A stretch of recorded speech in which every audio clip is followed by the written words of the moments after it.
Least with Andrew. He's going to run us through IoT the hard way, talking about Node-RED and a whole bunch of other interesting bits and pieces.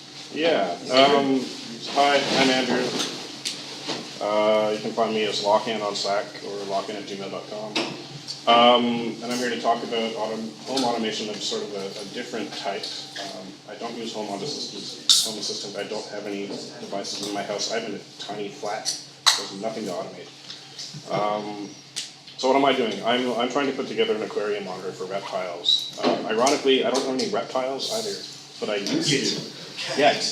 And so this is why I'm trying to solve this problem. Is once upon a time I had an iguana, and if anybody owns any reptiles or knows about taking care of them, they're a little bit high maintenance. You think you just put them in the aquarium and feed them and they're good, but that's not the case. They need temperature, they need humidity, they need lights changed to create day and night cycles. So they're not the low maintenance pet you think they are. Which is why if you don't have the right lifestyle, it's difficult to own them. And I'd like to own one again, but I'm thinking one of the ways I can help myself is to set up some IoT systems to do that. So my project goals. Basically, I need a series of sensors. In this case, first use case would be temperature and humidity. Then I could think about things like light, maybe add a camera. Later on, I might add a switch so I can toggle the lights and remotely have them change at a certain time. So I need historical data. I need to save these messages to persistent storage somehow. And then I want to be able to view that, see the history, dig into what's going on in the system, monitor changes, all this fun stuff. I have a DevOps background, so that might come through a little bit here. Sorry, lambdas? Sorry? Lambdas? Lambdas. There is a lambda. But I want something reasonably easy to configure and manage, because I tend to try and do things the hard way to learn, but I don't want to spend all day writing code from scratch for this stuff either, because that would take me weeks, months, I don't know. So I want to keep it as simple as possible, and ideally I want it to be cloud agnostic. Right now it's running on EC2 and Amazon, but it would be great if I could pick it up and move it to a Raspberry Pi, or maybe later I need to split up the system. So this is generally what the system would look like. So I need a series of sensors, and then I need an MQTT broker. So let's get the mic on first because he mentioned MQTT. So it's a machine-to-machine messaging protocol. It's pretty common in IoT applications. I'll talk about that a little bit in a second. To get persistent storage, because an MQTT broker doesn't deal with persistent storage, I need a database, and then I need some way to get the messages into the database. I had thought about building something custom in Golang, and I got about 3 days into that and decided that was silly. And then I would need a client application, so some way to actually view the stuff I put into the system and get the data out, see what's going on, and then maybe respond to that somehow. Here's what I actually ended up with. So I have a sensor. I'm not running a sensor yet. In future, I'll probably pick up an ESP8266, which Mike was talking about, and stick a temperature sensor and humidity sensor on there. The reason to do that, because then I have a sensor with Wi-Fi enabled that I can attach to a tank that can send my messages. That's going to a Mosquito broker. Mosquito's, I think, Eclipse's flavor of MQTT broker, which in turn is going to Node-RED, which I'm also going to talk about tonight. So Node-RED, well, I don't want to jump ahead, but I'm using Node-RED. Node-RED is pushing the data into MongoDB, and then I'm using a module from Node-RED called Node-RED Dashboard, which lets me dashboard some stuff and see what's going on. I don't think there's much else to talk about here other than that the lambda is. So I'm faking data. I'm just sending random numbers. The D word. Oh, the D word. Yeah. I Dockerized all this. I still need to get a Docker compose up so I can tear it all down and spin it up again, but it's all running Docker, so it's really not that important other than that it makes things simple if I do want to do it. Containers or just the one? Or more? I believe it's 4? No, hold on. Currently 3, possibly a 4th. Looks very scalable. How many requirements do you Small process will scale. Just one, but this is the learning piece, right? And that's a good question because I do want it to be scalable. So let's talk about MQTT for a second. The scalable thing I'll get back to. I am embarrassed to admit I cannot remember what MQTT stands for. I'm not sure it stands for anything. I think the MQ might be message queue or something, but it works like other message queuing protocols. Trivial something. It's been transferred. It's a line protocol, so they were trying to. Yeah. It's MQTT. Yeah. Transport or something. And then I think there was an original meaning, and then they kind of adopted it and changed it, and now it means something else. But it's MQTT. Probably like MQTT, QTT. Why this gets used in IoT is because it's a lightweight protocol. So if you compare it to HTTP, you have smaller packet sizes. So I think the smallest packet size in MQTT is 2 bytes versus I think 20 some odd for HTTP.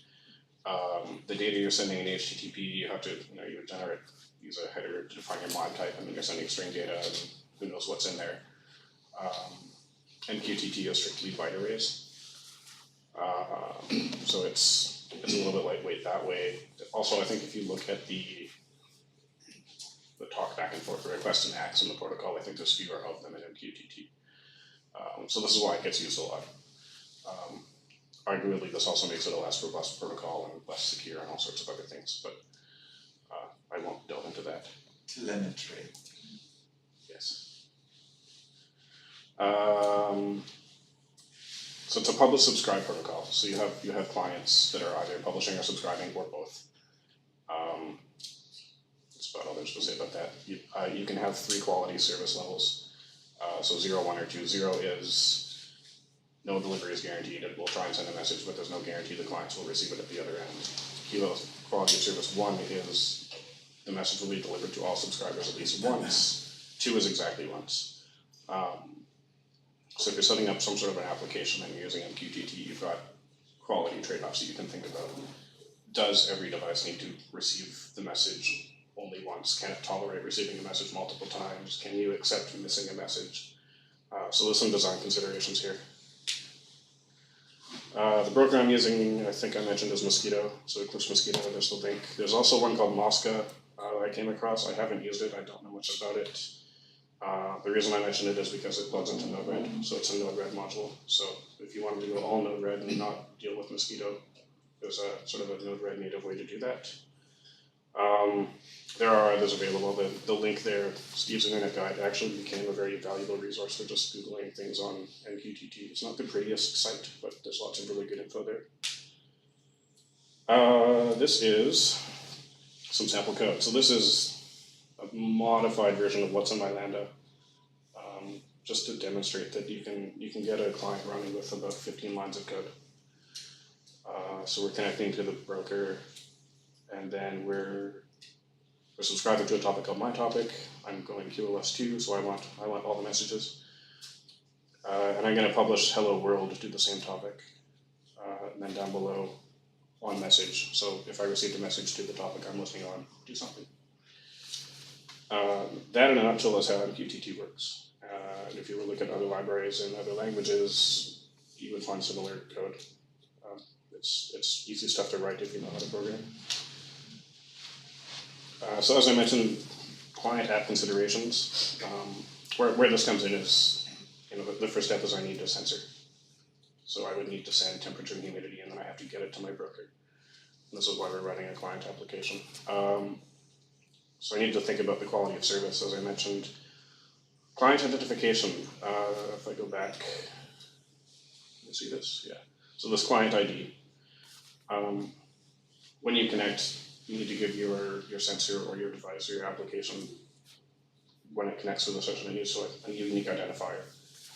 This gets used for message persistence, which is incidentally what the clean flag is for. So the clean flag says I don't want a clean session. If there are persistent messages on the broker, please give them to me. Otherwise, when you connected, your client would connect as a client, and it'd be a clean session, and it would get no messages. So you want to think about what you're doing with your client ID, because if you're changing your client ID every time, you're always getting a clean session regardless of what you set your clean flag to. You're always going to connect as a new guy with respect to the broker. And you may not want that. The other reason this might be important, I think in my use case, probably I'm going to have multiple sensors and I'm going to want to be able to identify them in the database. So I'm probably going to have to include that client ID in the data to say this is who sent this.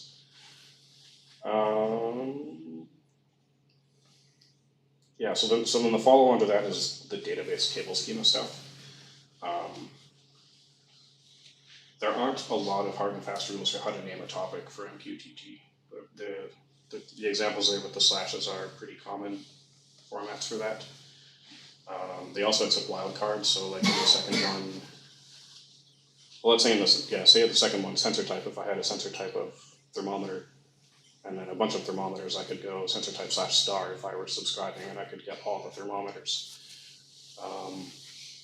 But where this might get tricky, or it could catch you off guard, is if you're going to put this data into the database, you need to know how you're going to store it and index that, and then you've got to think about how you're going to query it, and you've got to think about how your applications are going to subscribe to this. And it could get messy, because if you do it wrong, you might have to go back and change and fix things and change your schema, and I don't really want to deal with that, so it's good to think about it up front. The hash mark there, subscribers can subscribe to all topics. It's generally discouraged. I do it anyways, but you shouldn't. And then so the scalable piece, and this is again why this is important, is because if you want to scale this, if I set up an aquarium and I have 2 temperature sensors and a humidity sensor, and then I add a second humidity sensor, or I add a second reptile cage, the more things I add, I don't want to have to go back and fix my database. I don't want to have to fix my subscribing application. I just want to be able to add things into the system and then it'll work, right? So what is Node-RED?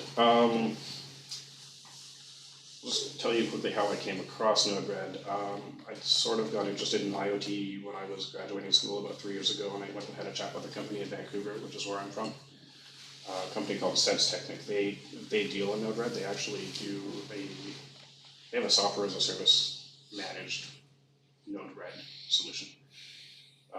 And they were dealing with some other stuff at the time. They were kind of in the startup space, but they pointed me in the direction. So as I was writing my subscribe and push service in Golang and hating myself and going, why am I doing this? It occurred to me that there's probably off the shelf solutions, and so I went, well, hold on a sec, let's see what Node-RED does. So the first bullet point there is probably the easiest way to think about it. It's, if you know if this then that, this is programmable if this then that. It's not specific to MQTT, but it does operate with MQTT because there are nodes that plug into it. So it's a Node-RED. Node-RED is a Node.js application. So it's running on a Node.js server. And it's very, very customizable, very expandable. All the config is JSON. You can actually find entire flows for Node-RED online that will just be a JSON blob that you can stick into a config file, and ta-da, you've got yourself a flow. All the different plugins, if you want to expand the functionality, it's npm get Node-RED package. It's a module. If there's something that you can't get, you can write one because it's just JavaScript node modules. And there is a plugin for Home Assistant. I don't know what it does, but for the Home Assistant guys, go check it out. It's always a plugin. What does it do? Doesn't matter. I don't know. It does things. And it is UI based, so there's not a lot of programming involved here. Programming considerations, design considerations, but you don't actually have to write much code at all. Oh, sorry, I want key combinations of this in the machine. Why would you do that? I'm a horrible person. How do I have the speaker? How do I Macintosh? Oh, it's the green one. Yeah. So this is what Node-RED looks like once it's up and running, and I've got 3 different flows running here. This was the first one I set up. On another box, somewhere on another cloud service, I have a Telegram bot running. It's a chat bot that my friends and I use, and it occasionally goes down. And I realized as soon as I set up Node-RED that I could figure out how to monitor this and tell me when it goes down. So on an interval of about 5 minutes, which is what this node is doing, it saves a state variable, and it pings an API endpoint, and then it runs a switch to find out what the status of that endpoint was. Tells me whether the system's on or offline, and then if it was a failure, it will send me an email. So this is all drag and drop. So you have a series of nodes, they're either inputs, outputs, or both, and you can connect them up. And then the key to note here is every node on the flow is passing a message to the next node as they're connected, so from left to right, generally, depending on how you lay it out. When I say messages here, I'm talking message objects, so JavaScript message objects, MSG, not the messages I'm sending through MQTT.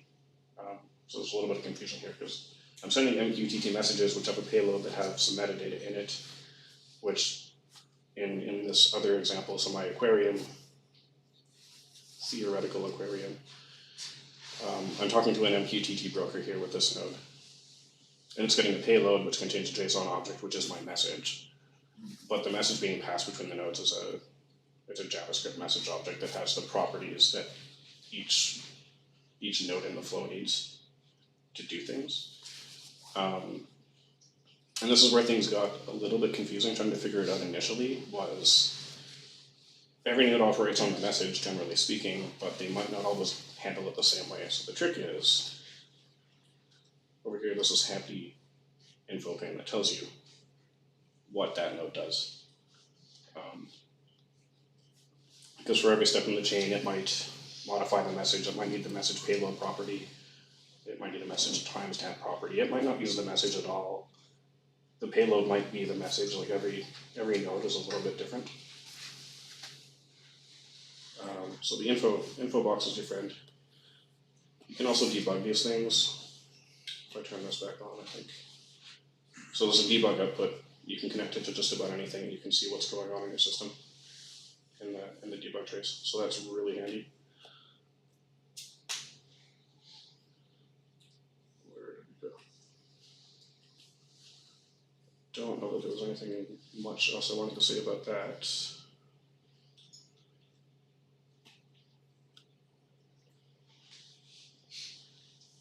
Wow, okay, let's jump back really quick. So the aquarium.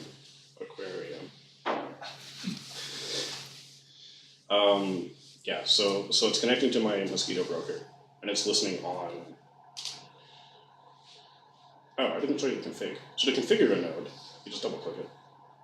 So I'm listening on all topics starting with aquarium.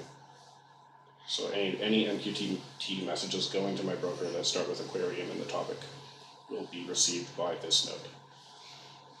It then serializes that into a JSON object, and that's pushing that into a MongoDB database. Super simple, really easy to set up. This query interval, it's querying on, I think maybe every 5 minutes or something. Basically what this piece of the flow is doing is it's on some interval, I'm setting some MongoDB query parameters, querying my database to get the last entry in the database, and then I'm spitting that out to a display. So that's where that is at. And I can show you what the output of that looks like, which is jumping ahead a little bit. But so this is what I get out of that is I'm sending some temperatures and humidity. I've got a timestamp on it. And this is running in Node-RED dashboard, which is a plugin for Node-RED.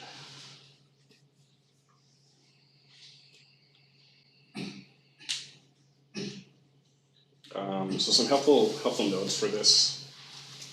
There's a whole ton of them down the left-hand side, but the ones I found most useful, the JSON one, because it does your deserialize for your JSON objects, to and from strings.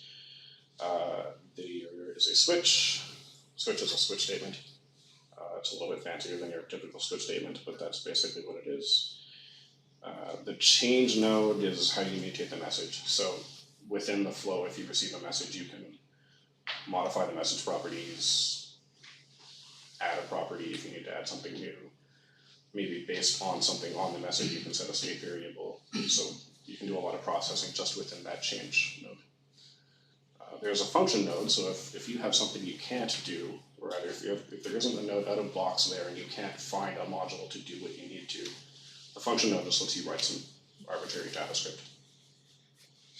It's a little bit depends on step functions almost. You got code executing and flying the type of thing. A little bit, yeah. So we talked about that. Info is your friend. That's where you see how to use every given node, because like I said, everyone is a little bit different. They all operate generally the same, but it's good to double check because you might make a poor assumption if you don't.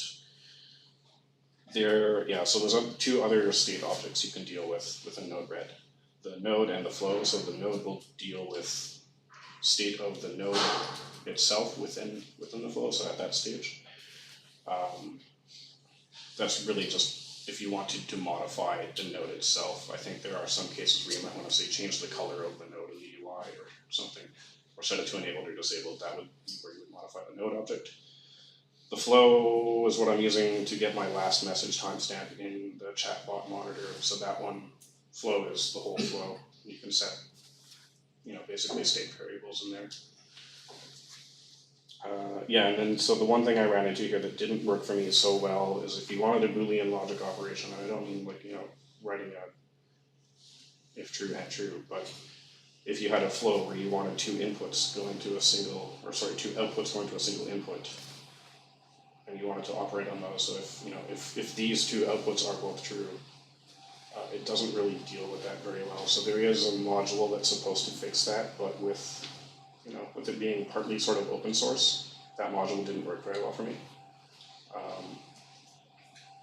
I ended up keeping it simple. I decided that the Boolean operation wasn't going to work, so it ended up being just a cascade. So the database, I already mentioned I'm using MongoDB because I need someplace to store the historical messages. Some things to think about if you're going to go this route and set up your own system. Do you want relational or non-relational? Do you want time series data? Do you want schema or a schemaless doc store? So I went with a schemaless MongoDB because it was really easy to go take my JSON, make it a table, yay. I didn't really want to think about it, but I should have. Why did you want to store your messages? Kind of interest? Why do I want to store the messages? Yeah. So that later I can graph them and get the historical data. So I want to see the historical messages. So for temperature, for example, I care what the last temperature was, but I might want to see the trend over time. So if I want to see all the messages for the last hour or the last week. How frequency? Sorry? How often the message will start? Every second or every? It's configurable. So because I'm sort of faking it, I've got a Lambda that runs every 15 minutes.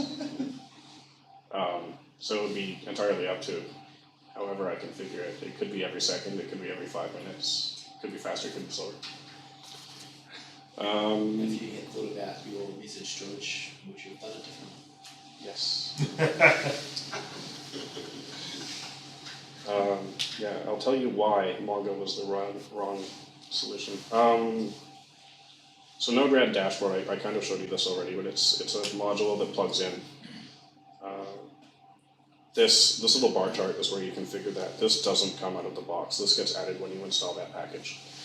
And what that does is add, it's just going to let me do it. Way down here, all this stuff, all this dashboard stuff. So we can add buttons, drop-down switches, sliders, numeric text. Because Node-RED on itself only has this interface, it doesn't have the dashboard. So once you've added that plugin, then you get access to this, and you can set up tabs, and you can add the components.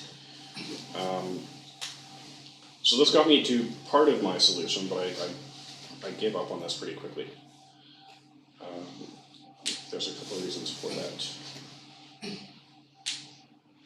So it was really simple to set up some status monitors. As you can see, I've got the gauges for the temperature and the humidity. And I can see the timestamp from the last message that was read. That stuff is really easy to do. It's also fairly web mobile friendly. I've actually pulled this up on my phone to see what it looks like, and it's pretty clean. So one of the things I did on the Telegram chat bot is the warning emails. There's actually a switch on there. It's easier if I show you. But there's a switch on that dashboard. If this starts to fail and I decide I don't want an email every 5 minutes telling me it's failing, I can just turn that off. So that would disable the emails. So that's a component of Node-RED dashboard as well. Why I got rid of it, it's all based on Angular. I'm not an Angular programmer, and I don't know Angular, and I'm not going to take the time to learn. So if you like Angular, it might be great for you. I kind of looked at it and went, well, I don't know what I'm doing here. And the graphing capabilities are a bit limited. So I'm used to using tools like Splunk and Grafana, stuff where I can get a graph of all my data, and I can dig in over a time series and look at a specific segment of time, get different fine-grained detail. The default graph in Node-RED dashboard doesn't really do that. So you can set it up for a set time and it'll get data. But it's it's very bare bones. The other problem with it is if you were to restart your Node-RED server, you would lose your historical data unless you've also set up a flow to save the state and then restore the state from a file, which seems clunky to me, especially since I'm already sending it into a database. I don't want to have to then save that state out to a file and reload from a file. That just seems silly. So yeah, so it's handy for part of this, because for my simple, for the simple dashboard stuff, for the state stuff, it's great. If I want to set up simple switches to control the system remotely, it's good for that. But for the graphing, it's just not going to get me where I want to go. So at that point, I said, okay, well, I'm going to install Grafana, and this is where the other container came in, is I added a Grafana container at some point. And Grafana doesn't talk to MongoDB, but there's a community plugin to make it do so. And then I spent 2 evenings trying to custom craft a Docker container that spun up Grafana and the plugin, because the plugin needs to run its own proxy server in order to use it as a data source. And it was all a pain in the butt. And I did eventually get it working, and immediately realized that if I didn't know MongoDB and I didn't know how to use their aggregate syntax, it was useless to me. So another lesson learned, read the manual first. Craziness. Yeah. So, yeah, two nights of working later, this is out because I can't actually do what I need to. And so, yeah, the database was also a poor choice because it's not a time series database, and it wasn't readily obvious to me why that was going to be a problem until I tried to graph this data. Because MongoDB is just storing a document, and even though I put a timestamp in there, it's not really a timestamp. Which means that if I want to put this into a graphing application, I can't aggregate this. So that's a no-go. There is a part of Mongo now which is a time series database. Is there? Actually using it for exactly that. It does actually works for me. I'll have to take a look at it maybe. I mean, you can't do anything with Mongo. The question is whether you should. There are more specialist time series databases that do it better. We're having this problem at work at the moment. We run everything on Mongo because Forest Folds is actually web scale. But time scaling, the time series stuff is a little bit crafty. It's not ideal for us. So I did see. It's better. Sorry? Maybe change to Elastic. Oh, like this is a pile of solutions, right? It's just one of those things that, you start growing. It's like, oh, I'll just chuck this thing in here, and all of a sudden you've got a collection of hundreds of gigs of time series data. This is the problem. So I did see one solution because I went looking for solutions, and I found a YouTube video where somebody had written a Node-RED flow that was awfully scary looking, but where they were querying out of the database, getting their timestamp, and then they had like a multi-tiered thing that would take the timestamp, break it into every octet to convert it into a proper timestamp, and then another piece that would like aggregate the way he wanted to based on some math stuff, and it was just like this giant mess of stuff where you look at it and go, well, you could have probably just written the code and done that easier. Postgres works really well. Yeah, so again, we're trying to make this simple.